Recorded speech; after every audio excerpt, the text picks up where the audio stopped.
Hello again. This is my presentation number 5. I'd like to share with you some of the stories I have shared in the books Love to be Happy and also The University of Life. The first story is about young-looking old man. The story goes like this, that the young man was sitting in a good day in a New York City park reading newspaper.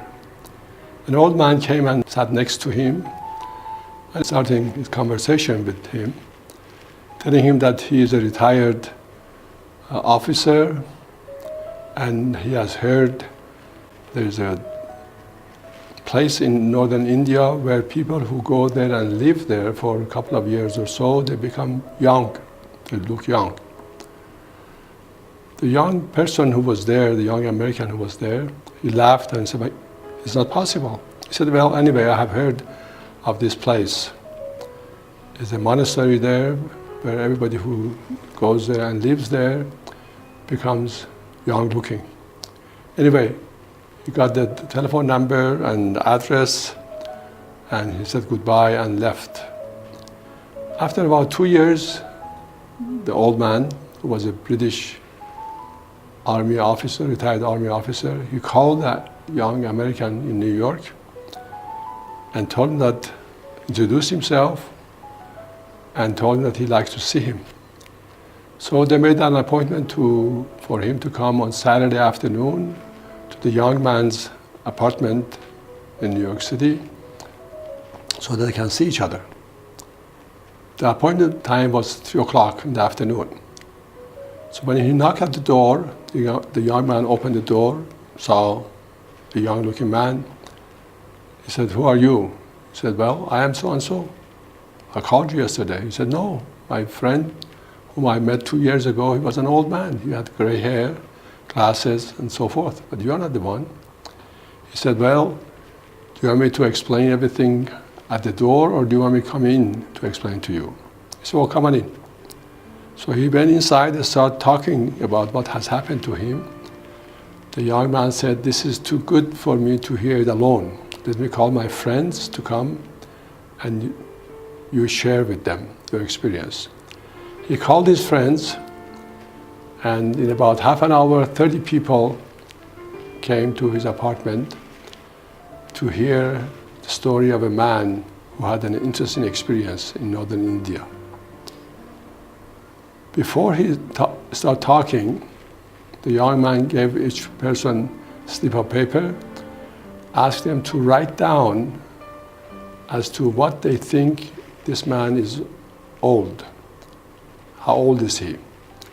Write the number down. So everybody wrote the number and he collected the numbers and took the average. It was 47 and a half.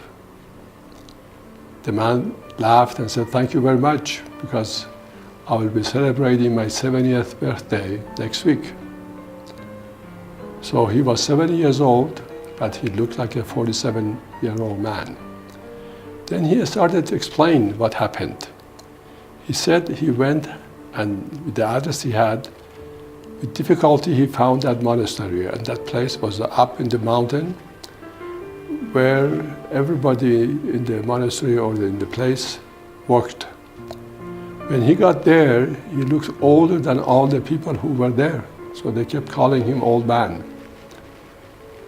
But he learned after a while he did something which he turned out to be young looking. The life in that monastery was simple. He said everybody worked. They walked on the ground, they grew their own food.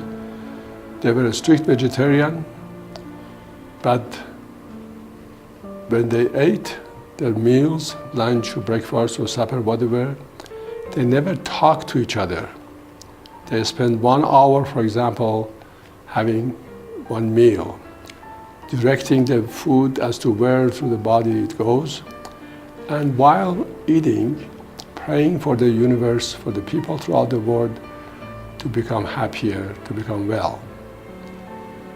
He also mentioned that they spend a lot of times praying, meditating, and wishing well for all humanity. Not any particular people of their own faith or countrymen or whatever, but for all people throughout the world. It's amazing that throughout 2 years of living there, he turned his gray hair to black.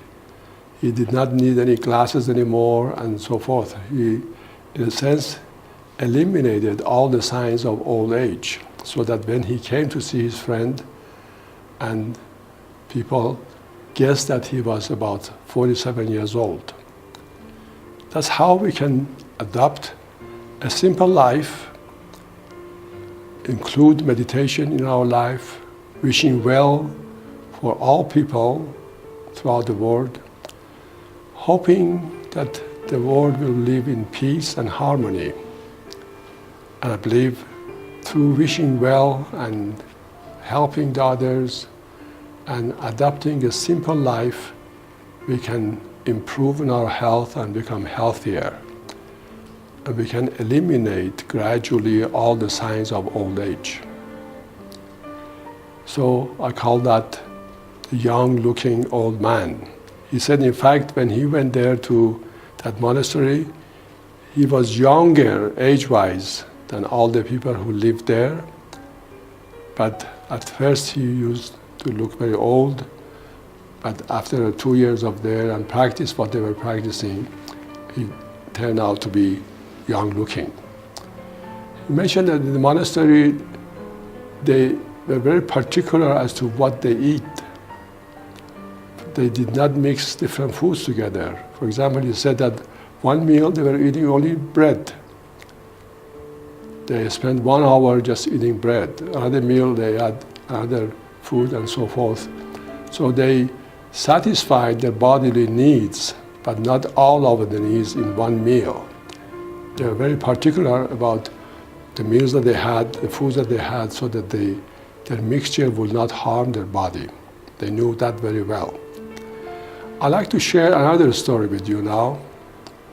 I was in a small seminar where I shared my new book with the group, and I mentioned about the effect of sharing what we have with others.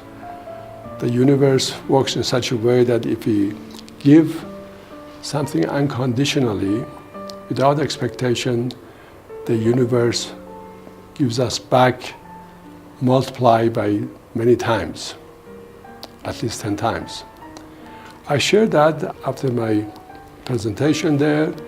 A gentleman who was the president of the company and the owner of the company shared his experience. He said that he owns this company. A few years ago, he decided to give half of the shares of his company to the employees. People start blaming him. This is a very bad action that you have. You need all the money yourself. He said, no, with the other half, which I have kept, that's enough for me to live the rest of my life. So let my employees enjoy a better life. So the employees enjoyed very much, thanked him for it very much. He said after a while, he had an idea. If he invests in a certain aspects of computer, he may make more money. So he did that.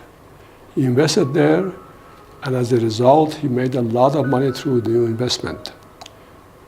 He said that he has now more than 10 times of what he gave away. It's amazing. In a sense, he confirmed that if we give away unconditionally to others, the universe operates in such a way to give us back. After the session, a lady in the group who did not want to share her experience with the group told me that yes, she had another experience, very interesting one. She said she was divorced and she was raising 4 children, her 4 children. They had gone to a park in one Sunday afternoon to enjoy the weather and also walk in the park. She said she heard the kids of another lady who were walking also, the kids complaining that we are tired of eating food at home and we like to have hamburgers. Their mother say that I don't have any money to have hamburgers. So we go home and fix you some dinner. They kept on complaining. This lady said that she had $20 with her. So she gave the $20 to this lady.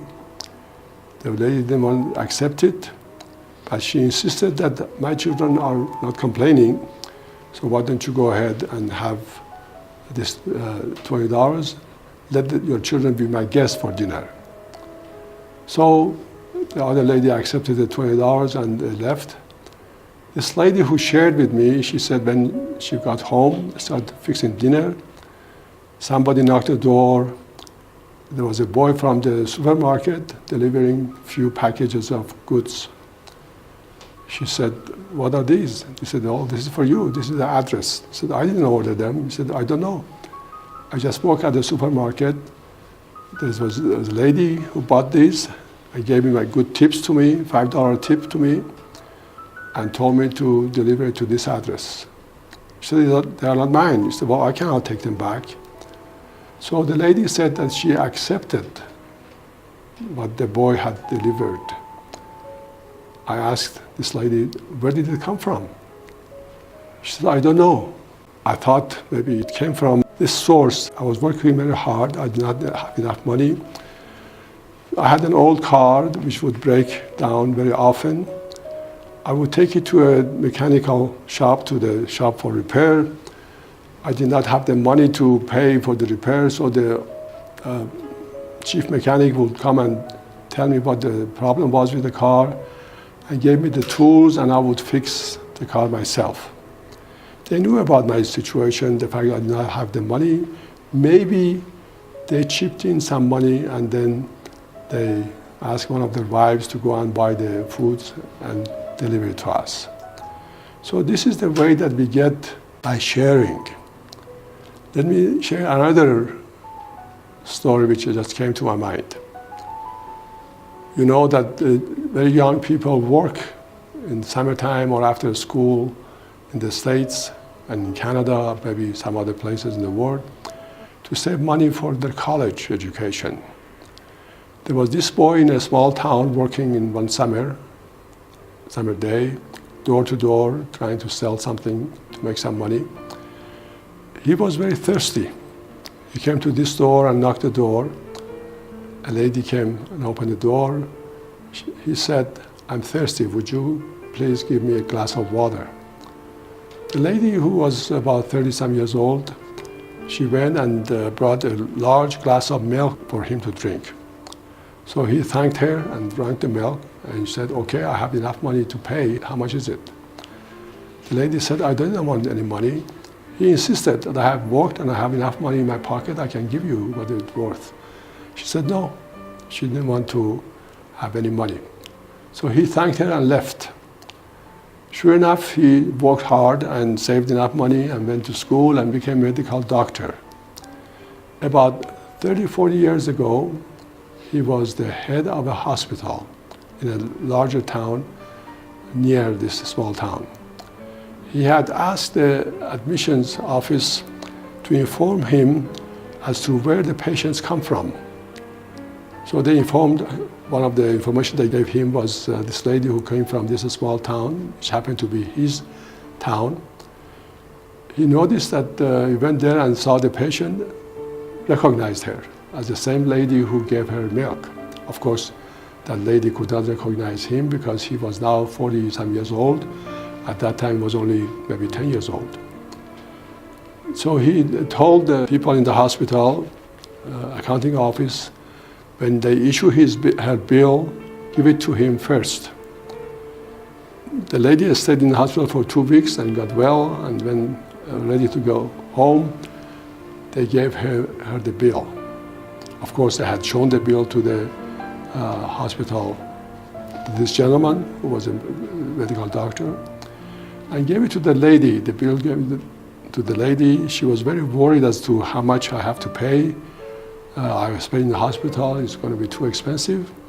When she opened the envelope and looked at the bill, it was written on the side, it was paid fully with a glass of milk.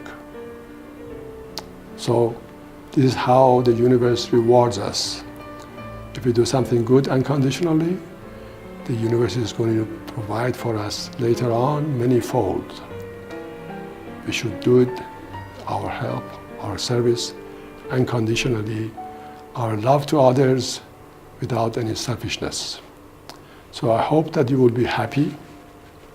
I hope that all people in the world are happy, and I hope every being in the world is happy.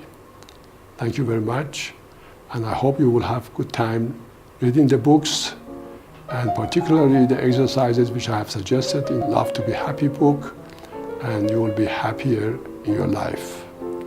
Thank you again.